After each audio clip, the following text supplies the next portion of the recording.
Përshëndetje shikues të nderuar, mirë se po takohemi në këtë edicion të ri informativ.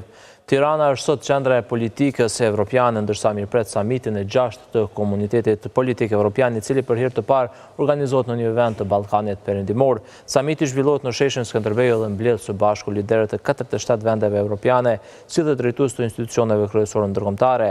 Në mesin e figurave më të rëndësishme që marrin pjesë janë kryeministri britanik Keir Starmer, kancelari gjerman Friedrich Merz, presidenti francez Emmanuel Macron, kryeministra italiane Giorgia Meloni, kryeministri spanjoll Pedro Sanchez, presidenti turk Recep Tayyip Erdogan e të tjerë, teksa Nikoqiri, kryeministri Edi Rama, duke publikuar pamje nga hapësirat e samitit, tha se sot ato u vizatuan nga fëmijët e Shqipërisë.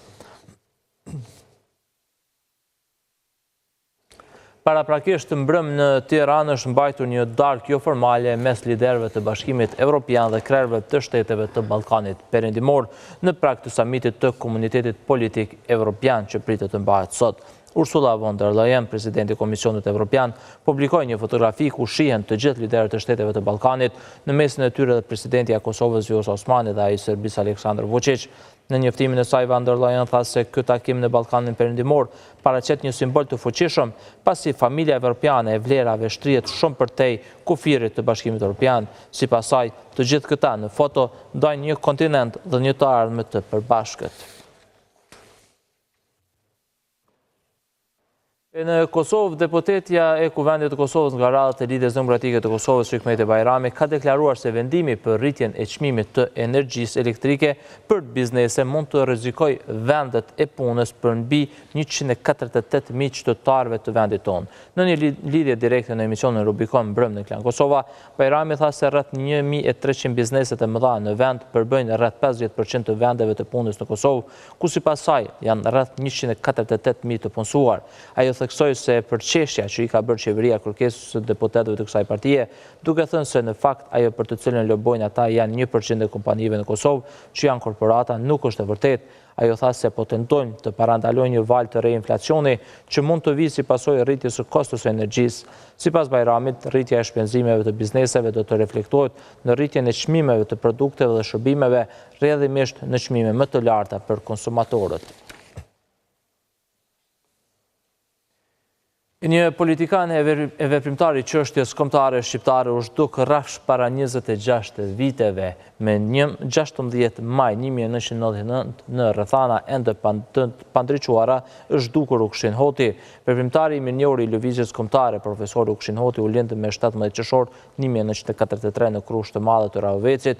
Ishte profesor, shkrimtar, filozof, intelektual, adhëtar dhe veprimtar i shquar i çështjes kombëtare gjatë viteve 1981-1999. Ukshin Hoti ka qenë edhe ligjërues në disa universitete të Amerikës, ku edhe kishte studiuar dhe ishte diplomuar. Për aktivitetin e tij adhëtar ishte arrestuar disa herë. Herën e fundit, pasi mbajti 5 vjet burg me 16 maj 1999, pas lirimit dhe daljes nga qelia e burgut të Dubravës, zhduket nga policia serbe pa lënë gjurmë.